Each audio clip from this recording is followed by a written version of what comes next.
Hello students, chapter we are discussing is states of matter. It is chapter 5.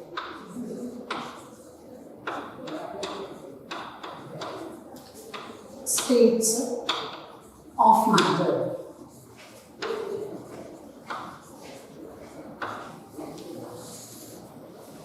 In this chapter, we have studied about gas laws and deviation of the gases from ideal gas behavior. So now we know that the gases which are found in the atmosphere, they are deviating from the ideal behavior. They behave as ideal gases only at low pressure and high temperature. These are the concepts we have already studied in the previous classes. Today, we shall study about a new concept, that is liquefaction of gases.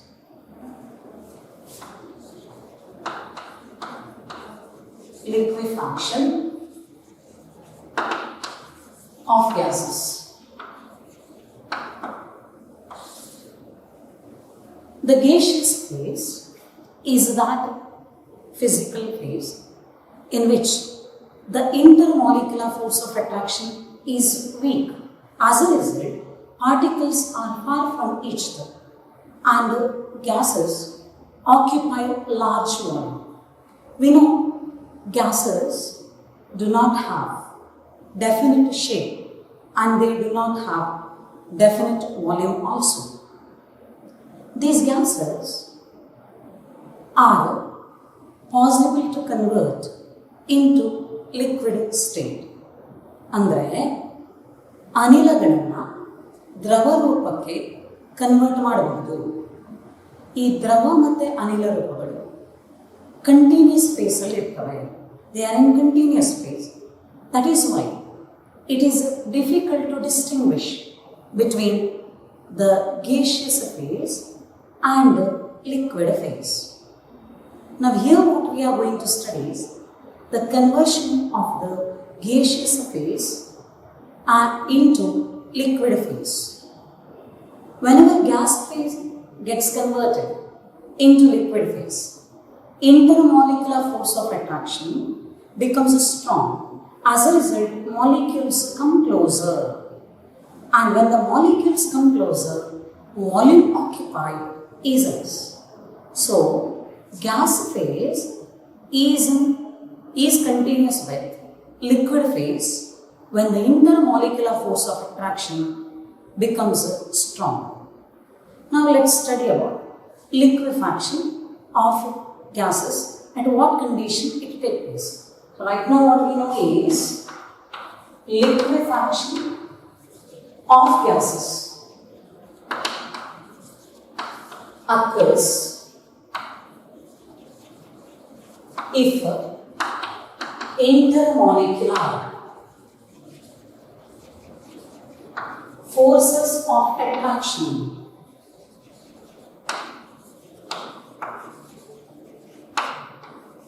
increase. At what conditions of pressure and temperature the intermolecular force of attraction increases? This is what we are going to study now. If we consider the gases, they can be liquefied either by increasing pressure. Whenever pressure is increasing, the compression of the gases take place. So, the gases can be liquefied by increasing pressure or by cooling, means by decreasing temperature.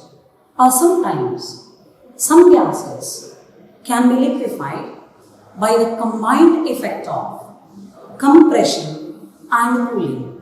So we can say gases can be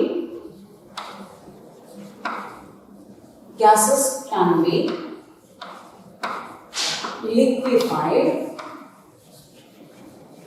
by increasing pressure, which leads to compression or by cooling alone or by combined effect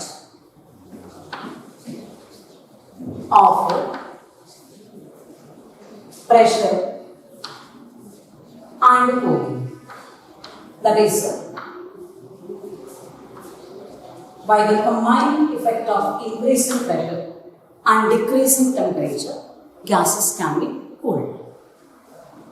If I consider few gases, say for example, ammonia, gases like ammonia, hydrogen chloride, sulfur dioxide, these gases can be liquefied only by applying pressure or by cooling. So these gases, ammonia, HCl, sulfur dioxide, can be liquefied by applying pressure alone.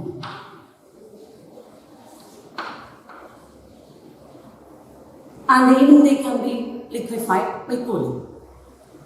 Whereas there are some gases, they are hydrogen, helium, nitrogen, oxygen. These gases cannot be liquefied by pressure alone. These cannot be liquefied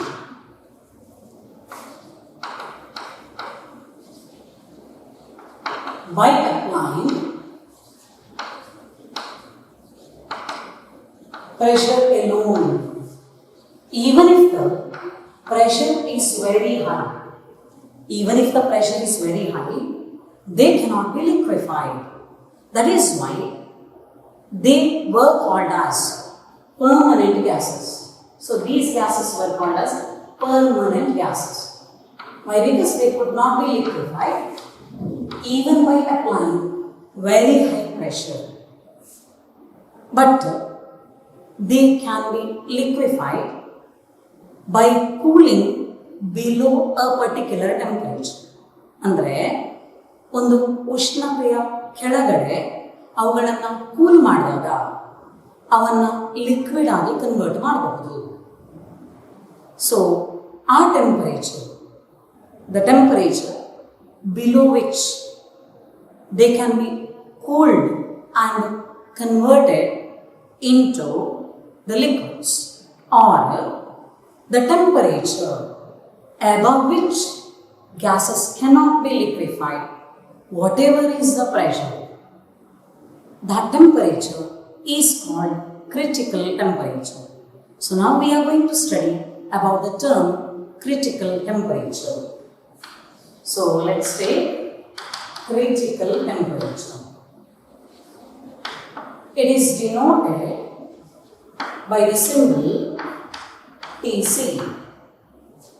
Critical temperature is the temperature above which gases cannot be liquefied.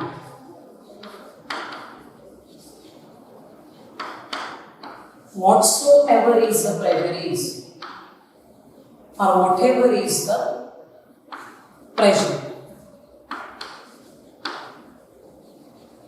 that temperature is called as critical temperature. That means the gases which were called as permanent gases, that is hydrogen, helium, nitrogen, oxygen, etc., they can be cooled below the critical temperature and can be converted into the liquid state. So the temperature above which gases cannot be liquefied, the temperature is called as critical temperature. At this critical temperature, whatever is the pressure, exerted by the gas is called as critical pressure. So, critical pressure, which is denoted by the symbol PC, is pressure of gas at critical temperature. Pressure of gas at critical temperature is called as critical pressure. Now, what is critical volume? Now, critical volume, which is denoted as VC, it is defined as the volume of certain amount of gas at the critical temperature and pressure. So, this is volume of certain amount of gas at critical temperature and critical volume. And critical pressure. And critical pressure.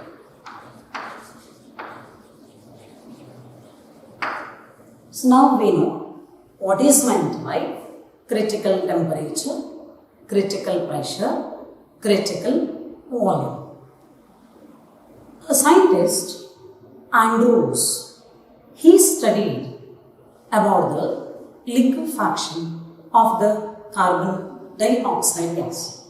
Andrews gave the pressure versus volume plots at constant temperature.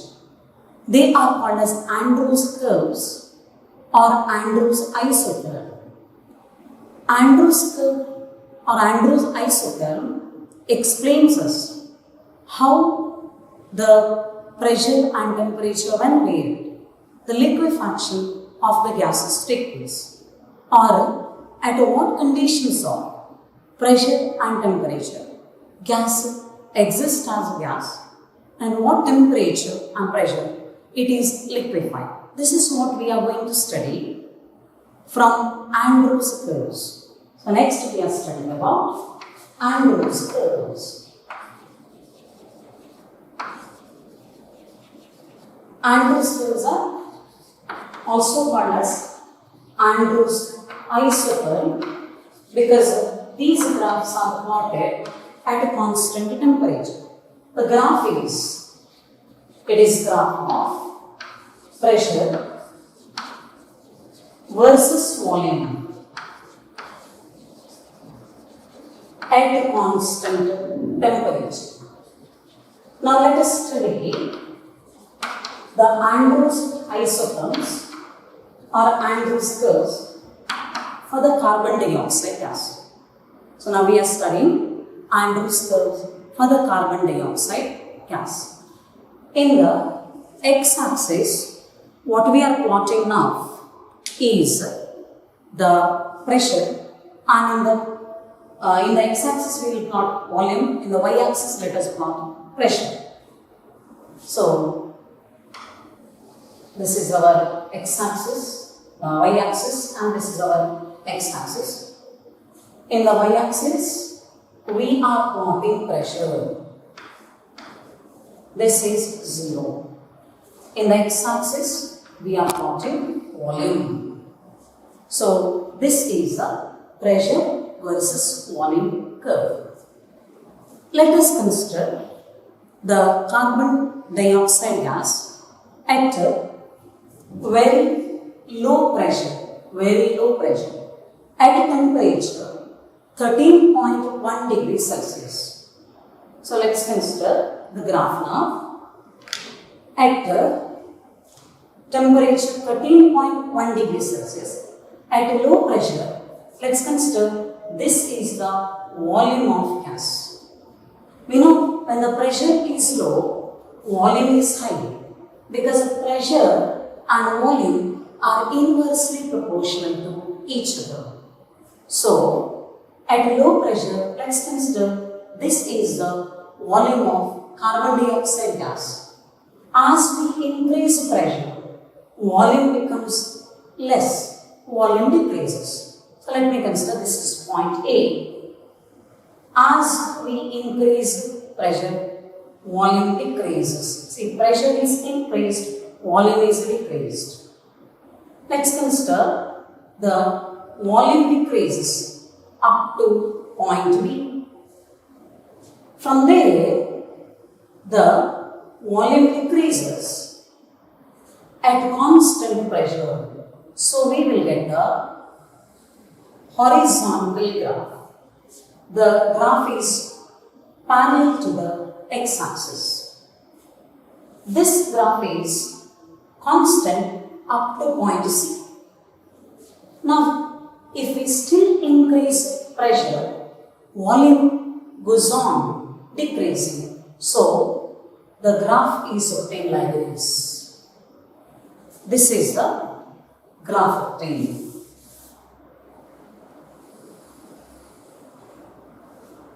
Now, let me mark this point as point D. Look at the graph. This is the graph plotted at temperature 13.1 degrees Celsius. This graph is one isotherm because here we plotted pressure versus volume at constant temperature.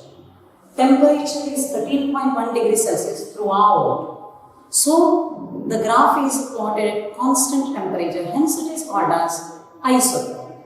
Now, let's look at the graph. From A to B, there is increase in pressure, there is decrease in volume. Here, the carbon dioxide gas still remain as gas itself. At the point B, the liquefaction of the carbon dioxide gas takes place and liquefaction continues up to point C. At C, the liquefaction gets completed. So, the liquefaction completes at point C.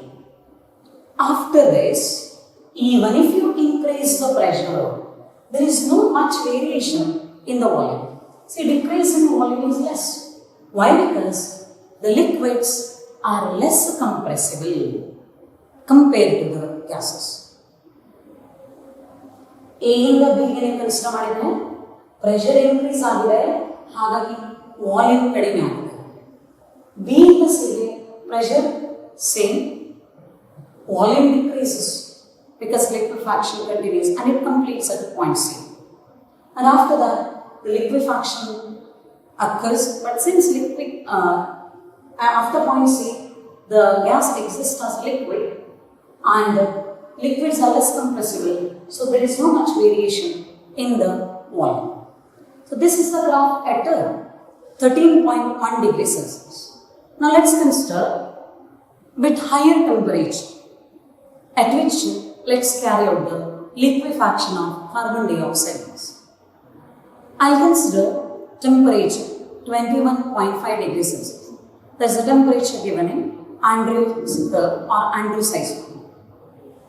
Here, at a certain pressure, this is the volume of carbon dioxide gas. As you increase pressure, volume decreases. Volume decreases. And let me consider this is point E. Volume decreases up to point F. After that, the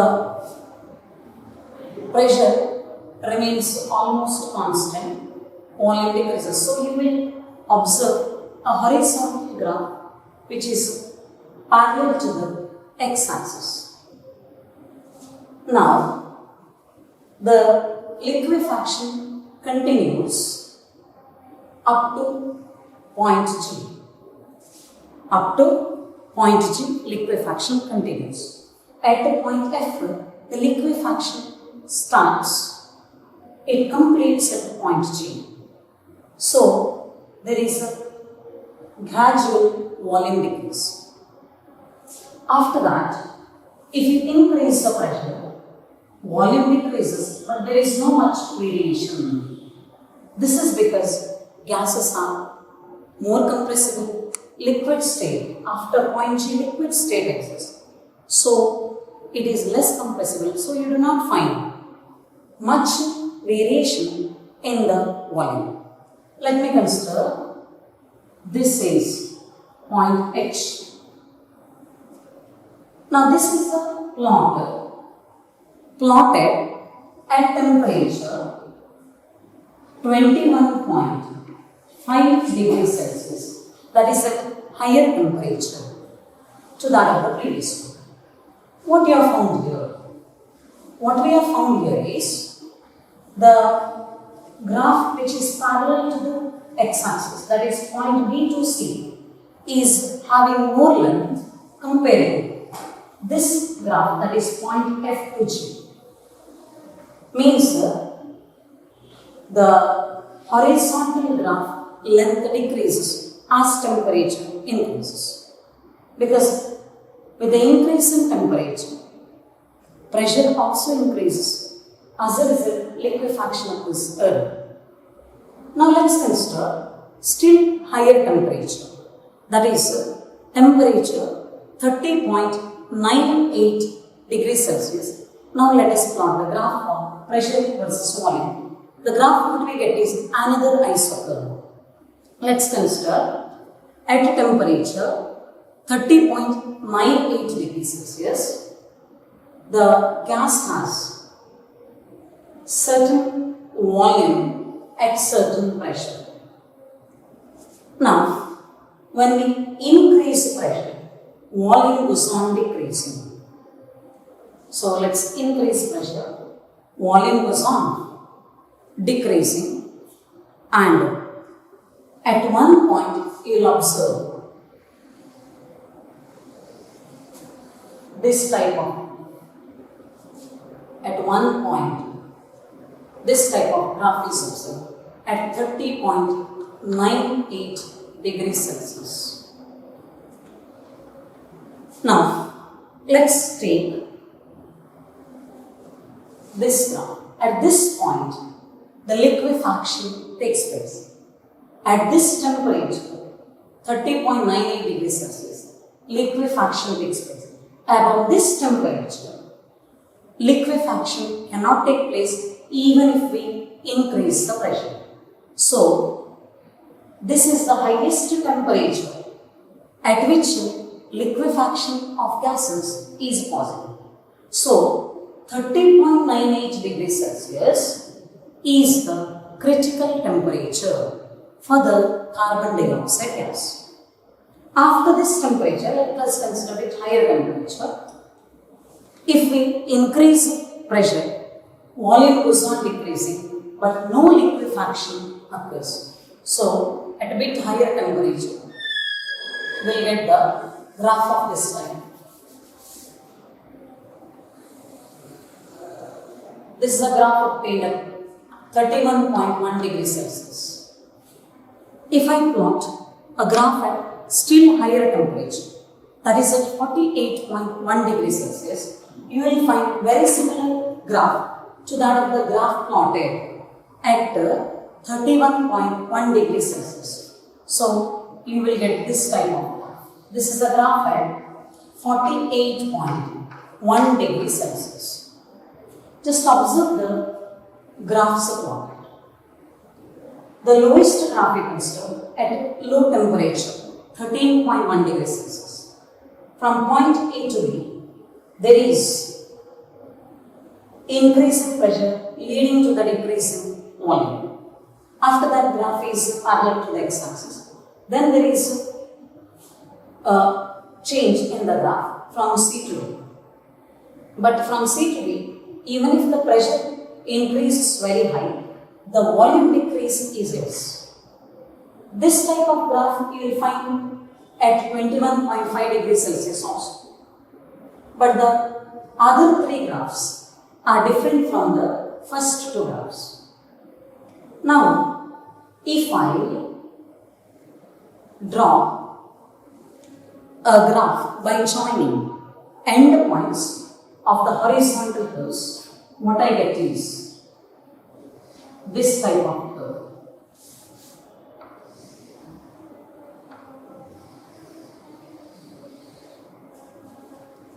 I will get a dome-shaped curve. Now, here you can see a point. At this point, the liquefaction occurs, that is temperature 30.98 degrees Celsius is the highest temperature at which liquefaction occurs. Around this temperature, no liquefaction occurs. So this temperature 30.98 degrees Celsius is considered as critical temperature, TC. Now, if I mark the points, let me draw vertical line from point A to the above curves. A, E, then this point I'll consider as J. This point I'll consider as J. So from A to J, what has taken place in the temperature? Observe. From A to J, temperature increases. As temperature increases, what is the effect on pressure? As temperature increased, pressure also increased. But no volume change, means at these points, the substance exists as gas.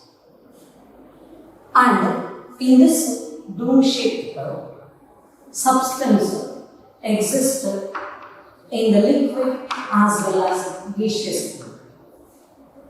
Students, now if you consider point A to J, there is increase in temperature. At these points, the substance exists as gas. If I draw another vertical line from these points, this is point K, this is L, this is M. Here if you consider from point K to M, there is decrease in temperature. At these points, the substance behave as liquid.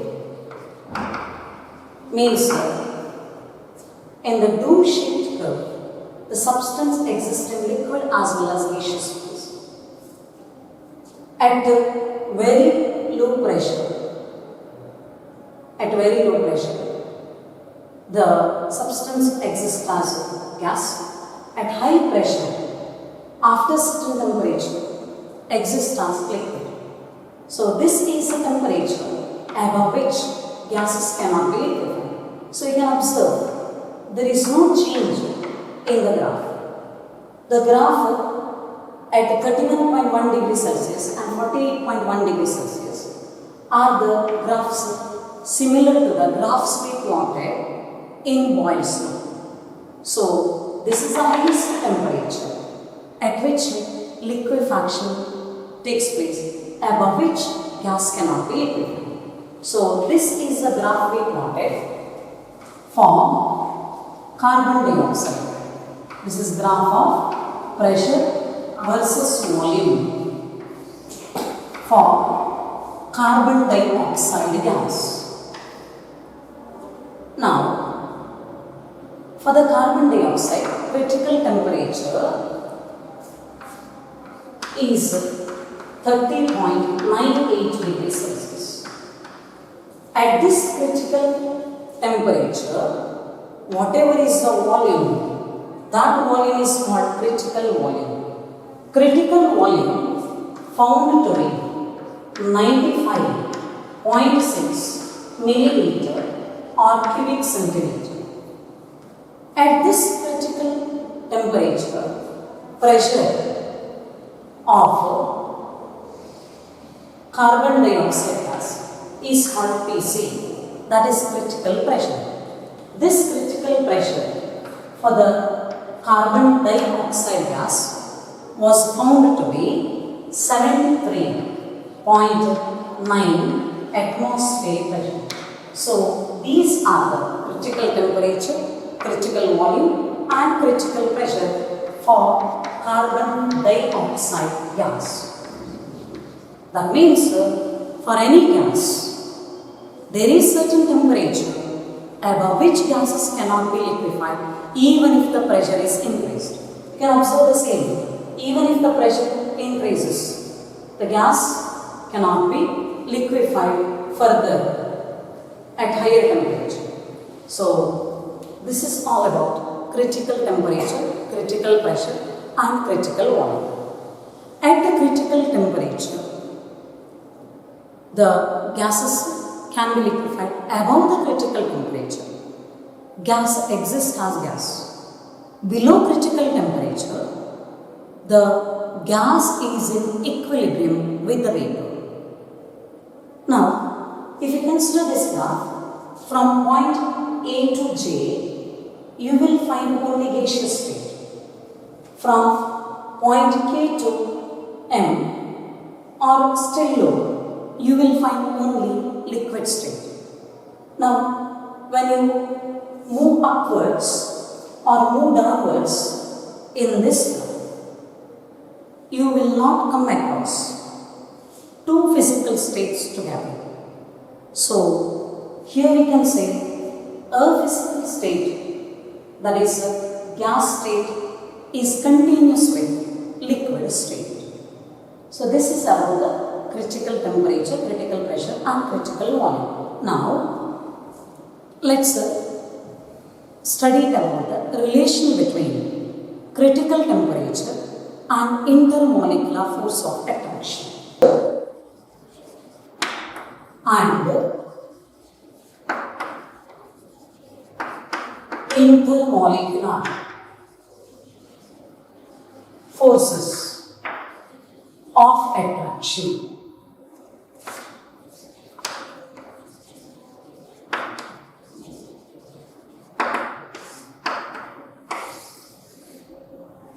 Critical temperature is high if intermolecular force of attraction is strong. If intermolecular force of attraction is strong, gases can be liquefied easily. So we can say if intermolecular forces are strong,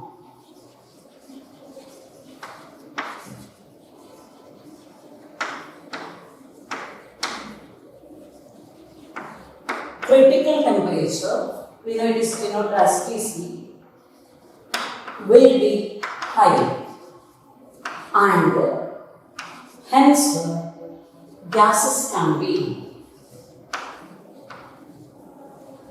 liquefied easily.